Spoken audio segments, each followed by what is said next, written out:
About 50 years ago, an astronaut returning from the moon experienced things that he couldn't find a scientific explanation for. So, with some colleagues, he launched a new science focused on the mind and how it works in the body and across space and time. It's the field of Noetics, where the tools of modern science are used to help us understand how what we think and feel affects us and the world around us. Now, this is Dr. Ruth Miller's Noetic Moments from the studios of KXCR Community Radio in Florence, Oregon.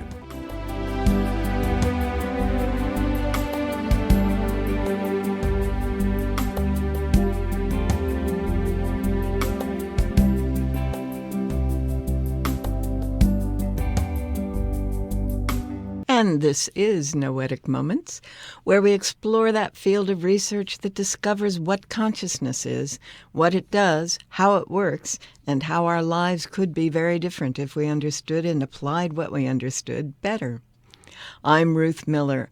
I'm a long-time student of consciousness, along with cybernetics and anthropology and a few other things. And through this series of programs, I'm introducing some of the people whose work has defined this field of research, and I'm explaining some of their ideas and experiments. I'll also explore some relevant news items, new research, and answer questions that you send to my email address, ruth@noeticmoments.org. Now, if you were going to talk to a doctor of psychology or medicine, they would say that consciousness is being awake and aware, knowing what's going on around us. In the field of noetics, though, consciousness is so much more. It's the processes and products of mind, both in our awareness and outside of it. It's also the profound human experiences that shape our lives, and ultimately, consciousness is what connects us all. And so far in this series, we've been tracking the various scientific models and experiments since the beginning of the 20th century. And we started with Sigmund Freud and Carl Jung. Their early 20th century ideas demonstrated how much of what goes on in the mind is not in our normal awareness. It is, in fact, unconscious. And then, looking at Charles Tart's descriptions of the various states of consciousness, Julian Jaynes related consciousness to the separation of right and left hemispheres of our brain. And then we looked at some of the field models of mind that have been developed, Kurt Lewin, Rupert Sheldrake, and others, trying to explain how it is that mind affects and is affected by the body and other things faster than nerve signals can travel, which of course brought up how quantum mechanics relates to consciousness, as described in the work of David Bohm, Dana Zohar, Amit Goswami, and many others. We also looked at the concept of a global brain, a field of awareness, a noosphere, as described by Peter Russell, Teilhard de Chardin, and Ervin Laszlo. And we looked at the field of transpersonal psychology, which is the application of some of these understandings in therapy and research.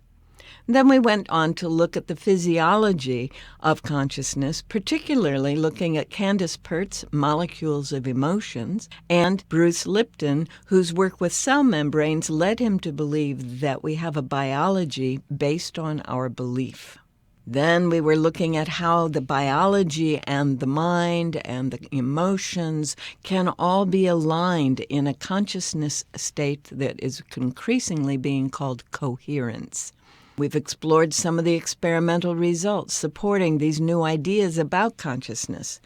Some of those experiments support the possibility of telepathic communication between two people, or involving mind affecting matter, and the experience of what is called remote viewing or clairvoyance. As we began to understand how all those things work, we began to talk about the different states of consciousness that we operate in every day and how they affect our ability to use those faculties. We explored frequencies and how we can move into higher and lower frequencies of vibration patterns in the brain and heart, and we used the work of Penny Pierce, the study of cymatics, the water crystal experiments of Masaru Emoto, and more to help us understand that. The last few episodes, we've been looking at the healing process in the body and the role that consciousness, frequency, and energy flows play in the body's response to threats and distress. You can catch up on those past shows on the KXCR.net archives. You want to click on that little cloud that's up on the banner at the top of the screen, and on our website, www.noeticmoments.org, where you'll also find links to the clips, the books, and the authors that I mention. Today, we'll be looking at the work of Carolyn Myss, M-Y-S-S, it's a Welsh name, and Norman Shealy, two pioneers in the field of energy medicine whose work contributed to the National Institutes of Health creating the term human bioenergy field. Norman Shealy is a neurosurgeon and researcher and inventor who holds 15 different patents exploring and working with the relationship between energy flows in the body, pain, and the healing process. I'll let him talk about those with you now. Things that I introduced in the 60s, TENS and spinal cord stimulation, both of which are still used worldwide. I had spent 3 years in animal research studying how do we inhibit pain without damaging the person. And I presented my work on animal research at the American Association of Neurological Surgeons. And when it was only animal work, they screamed and yelled that I didn't know what I was talking about because of animals. But when I came back with 6 patients, every neurosurgeon in the room was ready to do the procedure. And so that has been used now, well, we had the 50th anniversary a couple of years ago. Many years ago, I had an intuitive hit that the chakras had certain frequencies. It just came to me out of the blue. And I wrote it all down. And I said, well, the first chakra will be 7.83 cycles because that's our frequency. And maybe each additional chakra will be another 7.83. So it would go from that to 7 times 7.83. And my guide said, but Norman, we're not clones. So people do have a little variation, plus or minus 2. So we wrote it down from 5.83 to 7 times 7.83 plus 2, which is 5.83 to 56.81. And I finally found an electrical engineer 3 years ago who produced the device for me. And so we started using it for diabetic neuropathy pain and other kinds of things. And about 26 months ago, I suddenly thought, wonder what it does to the brain. And we tested it. Even when you're sitting on the device, your brain is in gamma. Now, some higher concentration of gamma when it's on your head. But anywhere this is on your body, it puts the brain into gamma. So it is phenomenal. So then we took 10 recent opioid addicts who were in prison. And they had already been drawn, but they had cravings out the gazoo. And we asked them to volunteer to try this. They fell in love with it immediately. They were supposed to do it an hour a day. They almost all did it 2 hours or more a day. And within 3 months, they were already significantly free of cravings. And by 12 months, the cravings were gone for the first time since they became addicts 23 years ago. So he did all this work using electronic devices to facilitate dealing with pain and apparently also addictions. He referred to something called gamma in that last segment. And what he's talking about is the various states of consciousness as measured in the electroencephalogram. So we have what are called alpha waves, beta waves, delta waves, theta waves, and gamma waves. And those waves represent deeper and deeper states of consciousness. Gamma is a very deep, very coherent state. He's inducing a very deep, coherent state of consciousness using an electronic device. So what Norm Shealy has done over his 50-year career, contributing effectively to the sciences, has demonstrated that energy pulses and frequencies are very powerful in the body and in how the body can function. He goes on beyond looking at the material means, however. I'm going to let him tell you more. Well, I had met my first medical intuitive. We didn't call him that in those times. It was a psychic. And Henry Rucker, whom I met in December of 1972, one of the greatest one-on-one counselors I've ever known in my life. And I'd gotten interested, can someone like that make a diagnosis? So I invited Henry to come up to my clinic, and he brought 7 other of his psychic friends with him, and they examined, just looking at, not examined physically, mentally, visually, just looked at the patient. And when they all agreed, they were 98% accurate. And Henry himself was 75% accurate on making a diagnosis. In fact, I had put one of my spinal cord stimulators in a patient earlier that week, and his white blood count went up to 40,000. I thought we must have somehow sparked a latent leukemia. Henry just walked by the room and said, "Oh, he doesn't have anything like that. He just got liver damage." And it turned out that the anesthetic had damaged his liver a little bit. He said he'd be well in a week, and he was.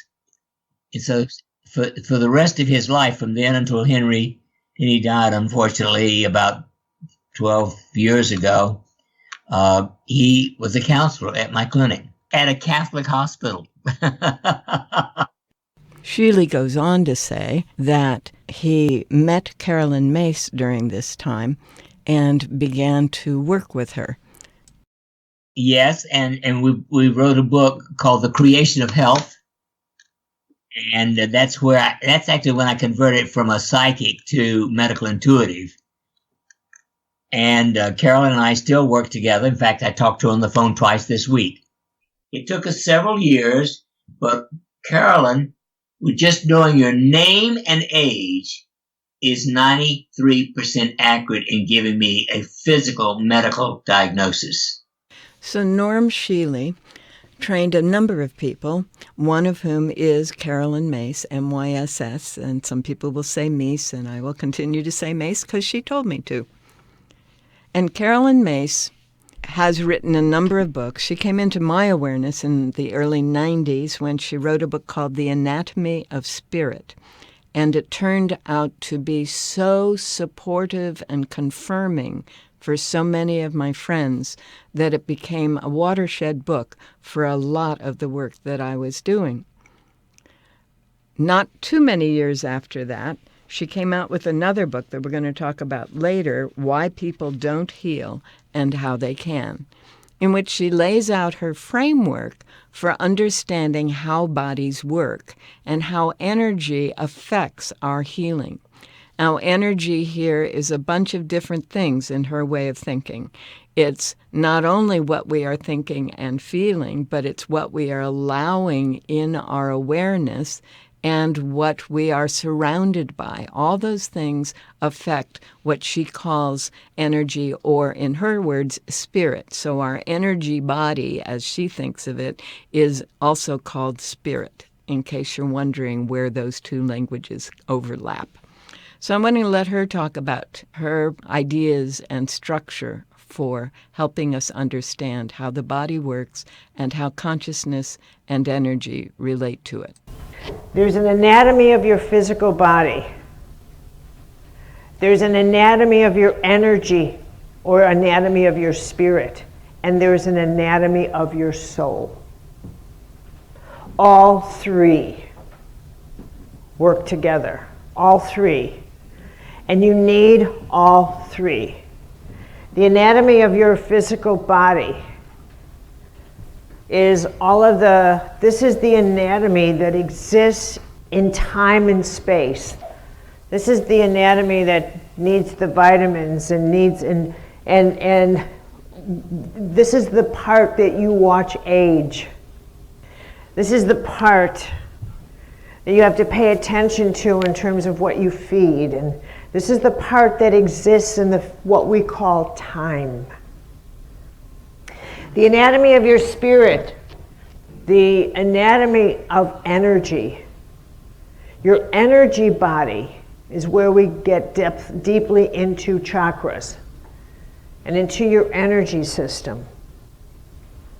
And this is where we will grapple with the impact of you in the world, your attraction to what's in the world, your magnetism to what is in the world, how you lose power in the world, your battle with illusions in the world, your character, your addictions, your need for things and your struggle for what is in the world. You experience that through energy, your loss of energy, your energetics, the management of the laws of energy. When I started, I did not know about the human energy system.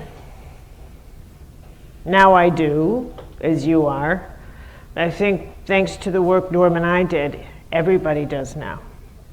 And we articulated this and put it into its mate, the physical anatomical system.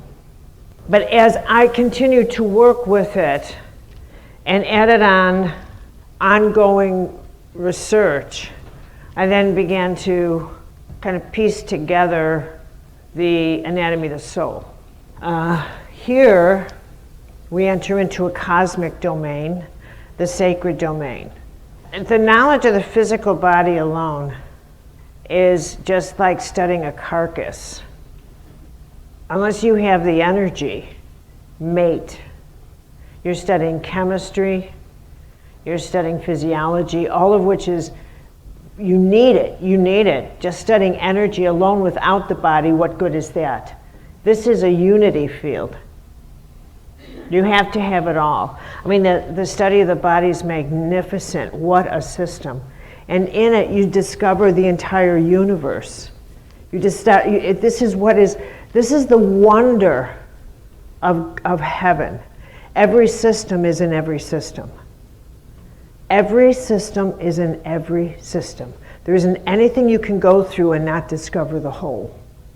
But it's incomplete unless you put the whole into every system. When I popped in on the scene, it was at the stage where people were very optimistic about the attitude. A couple of prevalent thoughts were main on the stream at this point. One, we create our own reality, was very vogue. And two was, I created this cancer or I created this disease and therefore I can heal myself. Well, that was really fascinating because in the meantime, my wiring is popping up. And I meet a gentleman who is a neurosurgeon from Harvard. That's big credential, big, huge. I do readings and readings and readings per day. Never took a vacation.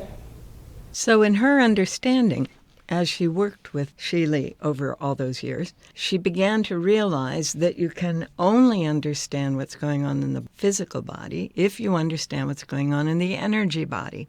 And now she's beginning to think there is another dimension, which she is calling the soul. When Carolyn Myss talks about the energy body, she talks about what are called the chakras, which are in the Hindu system, and they describe 7 in the body and a total of 12 energetic centers that are where the nerves come together and where energy flows in the body affect the physical system. And those chakras start at the root chakra at the base of the spine, your tailbone, and move up to the next level, which is approximately where the genitals are located, and then up to the next level, which is approximately where the navel is located, and the solar plexus, and then up to the heart and the throat, and into the brain to a point where the third eye or the pineal gland overlap, and then above the head. Those chakras, those energy collection points, are the place where whatever we are thinking or feeling and whatever we are surrounded by begins to have an effect on our internal energy structure, which then has an effect on our cells. Now, when we went back and looked at what Candace Pert was saying about the molecules of emotion and what Bruce Lipton was saying about how the molecules entering the membrane of the cells determine what the cell is going to be doing, and that the energy systems of those molecules, that is, the patterns of pluses and minuses, will change what a cell is actively doing and ultimately can change the genetics of that cell. Then we began to see that there's an overlap between the physical and the electromagnetic. In the Hindu tradition, which overlaps the Chinese tradition of acupuncture and the thousands, almost millions of pressure points and energy connections in the body, in these traditions, they are saying that the flow of energy through the body is also moving along with those chemicals. And so the chemicals and the flow of energy together are bringing forth particular conditions in the body. Now, if we weave that into the field models that we looked at earlier, then we're saying that the field of consciousness that is the body and the mind together, and the field of consciousness that surrounds it, Jung's collective consciousness, and whatever other fields surround that, all affect the body through energy system interactions. And those energy system interactions affect the physical system interactions. And it is one whole system. So Norman Shealy and Carolyn Myss, in their work during the 80s and 90s and into the early 2000s, have helped to redefine many people's understanding of how the body and the mind relate and how the body can heal. Which brings me to Carolyn's book. The book is called Why People Don't Heal and How They Can. This is not a new book, but it remains a seminal book. It was originally published in 1997, and she refers to a lot of people's work along the way. Initially, she is helping us to let go of the beliefs that we've been given in the world of medicine and in the world of the medical tradition. So she calls them myths. So, for example, in the book, she talks about the 5 myths about healing. The first myth, my life is defined by my wound. And she says it's virtually impossible not to be influenced by a personal history of emotional or psychological wounds. Our biographies are in large part biologies. Wounds are like diversionary canals that drain water and spirit out of the river of our life.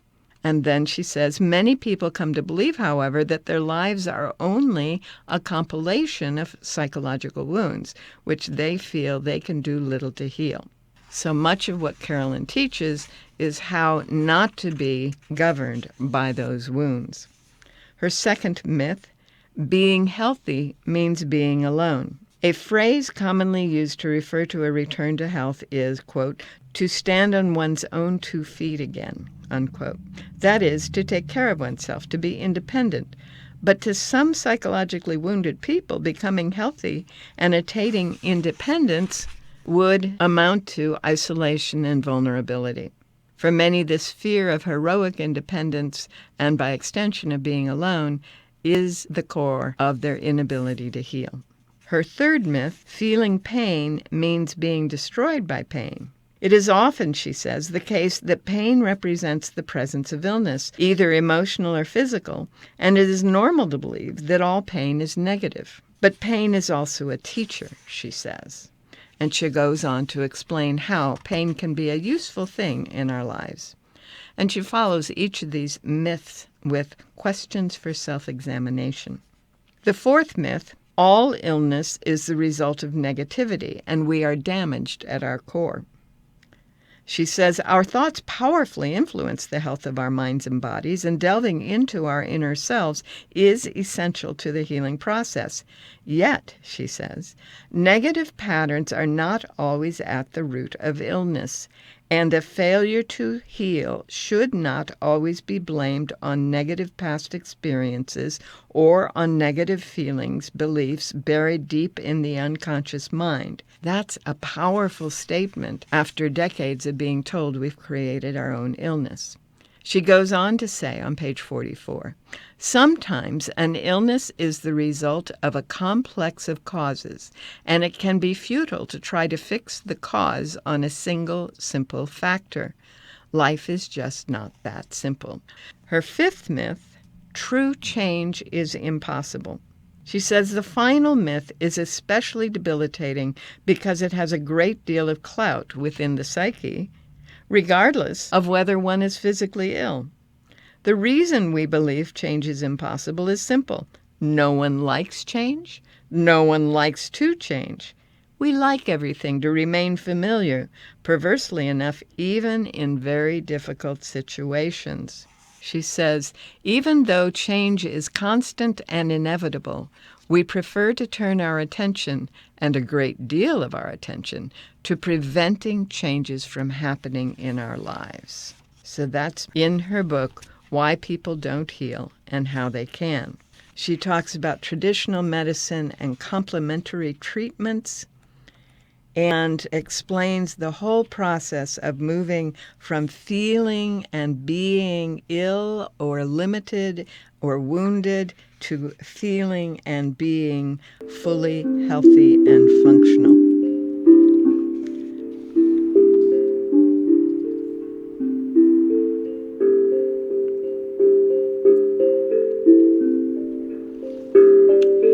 Well, if you just tuned in, you are listening to Noetic Moments on KXCR, 90.7 on the FM dial, and streaming on KXCR.net.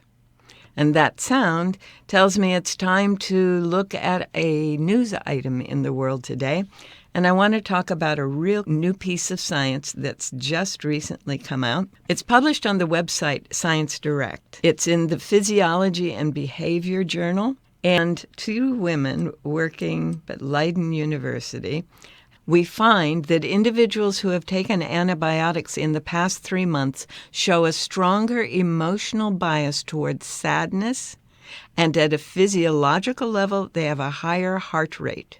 While we cannot rule out a possible role of prior infection, our findings are in any case highly relevant in light of research revealing that antibiotics are linked to increased susceptibility to depression and anxiety. So, if you've been put on antibiotics, or if you are experiencing sadness, depression, or anxiety, take a look at whether you have restored the bacteria that really want to be living in your body.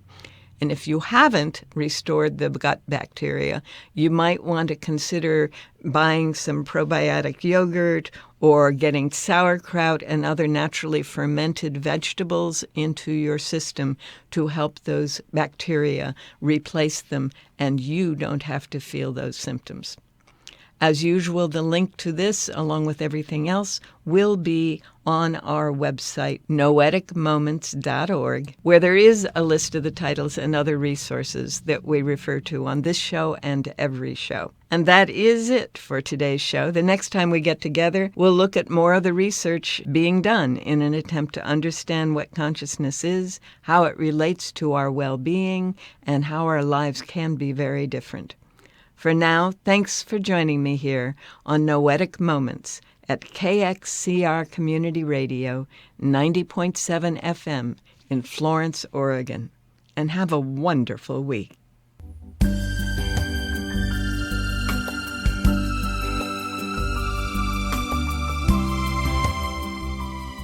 You've been listening to Dr. Ruth Miller's Noetic Moments.